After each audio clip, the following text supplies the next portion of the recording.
Mermaid, the monster caught between truth and myth.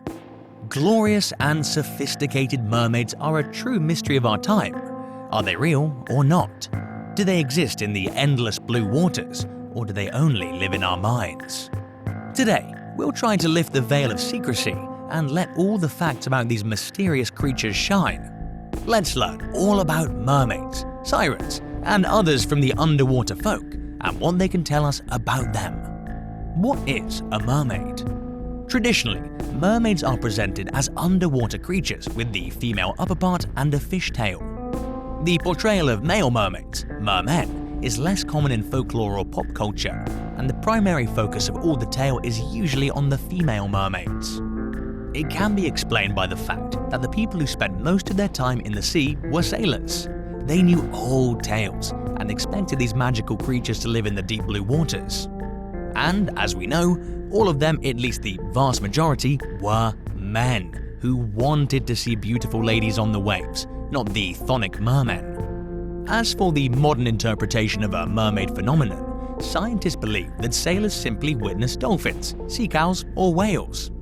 Long months in the sea without proper nutrition and fresh water could cause hallucinations, and a dolphin could become a mermaid to a man. Today, the cultural image of merfolk shifted drastically from the one our ancestors had. They transformed from aquatic beasts to elegant and delicate beings in pop culture. But let's find out where they came from in the first place, or should I say swam from. The lady who came from a sea foam. The myths and legends about merpeople can be found in many cultures. The tales about mysterious half-humans, half-animals can be traced to the times of primitive religions. People back then believed that humans could be half-animals because their ancestors were eagles, bears, wolves, or deers. So there is no wonder that later these beliefs evolved and became myths about the underwater fish-tailed men and women who live in the sea full-time. It is, of course, not possible to find out which culture came up first with the idea. Mermaids became a thing long before people started to care about intellectual property.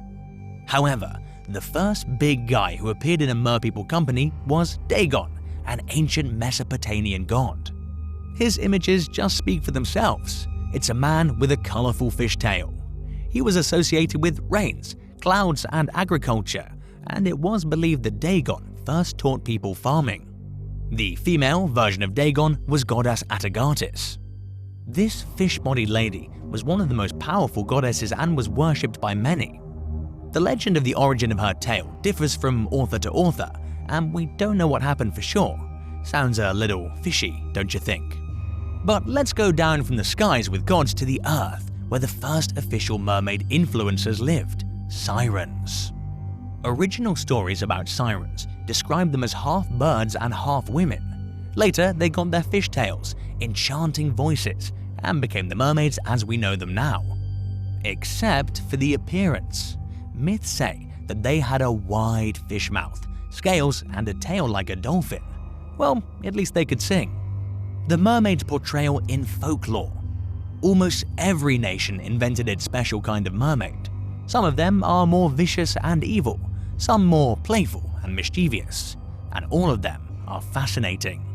In Greece, the birthplace of the original siren/mermaids, the myth of these sea maids existed alongside the bird lady's legend for a long time. Even in the 10th century, there were still stories about bird-like sirens. One of the legends tells us a story about Alexander the Great's sister, Thessalonike, who turned into a mermaid. It is believed that she still lives in the sea and occasionally appears on the surface to ask about her brother. If you want to survive this question, you should say that Alexander is still alive and conquers the world. But if you're brave enough to report his death to her, Thessaloniki will kill you. Talk about living in denial. In Britain, mermaids gained a little more noble role and were the sign of disasters. Here, they're believed to be not just creatures of the sea, but citizens of lakes, rivers, and ponds. Because of that, mermaids in Britain have many names, depending on the place where they allegedly live. The oldest picture of a mermaid that came to us from Britain is dated back to the 11th century and was found in Durham Castle. There you can see a picture of a woman with long hair and a fishtail engraved in the stone column. Brits and Anglo-Saxons also believed that mermaids have shape-shifting powers, and some of them can turn into whales or even regular humans. They were seen as tricksters and dangerous, though attractive aquatic creatures. Slavic myths about underwater people vary from place to place. In the northern part of Russia, they were known as pharaohs because people believed that mermaids are descendants of Egyptians who drowned in the Red Sea while chasing Moses and the Jews. In southern parts of the Slavic region, mermaids were split between sea maids and rusalkas. Sea maids were just like familiar mermaids, but rusalka was an aquatic human-like creature. Rusalka was usually portrayed as a young girl with very long hair who could turn into any animal. They usually waited for lonely people and tried to tickle them to death or at least drown them in a river. Nowadays, rusalka and mermaid are seen as one creature. The African continent also has their stories about the marvelous merfolk. Here, people are afraid of the aquatic monsters because they believe that mermaids are evil spirits. They call them mondeo. Scientists even found images of mermaids in the caves in Africa, so as you can imagine, these beliefs are very old in local communities. To this day, people believe that they live near these evil spirits who don't want to be seen, and if you meet one of them, save your life. Asian countries also have their mermaid stories galore. Chinese tales about merpeople can be traced back to the 4th century BC, and they tell us about shark-like people who live underwater. There's even a story about a human man who was married to a merperson. The mermaid couldn't talk but still was a good wife. In Korea and Japan, mermaids are also seen as helpers to humans, not a threat. People believed that mermaids could warn them about bad weather and predict it. Reported sightings of merfolk. Many people still believe in the existence of mermaids, and some of them report the cases of meeting them.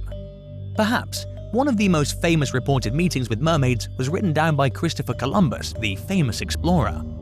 He told us that they were ugly and somewhat masculine. That must have been a disappointment. The sailors made many reports about mermaid incidents during the 18th and 19th centuries. It was a golden age of shipping, so many young men were in the ocean and saw mermaids. One of the most recent events happened in 2012 when a group of men in Zimbabwe couldn't finish repairing a river pump. They told the local government that a mermaid prevented them from finishing their job.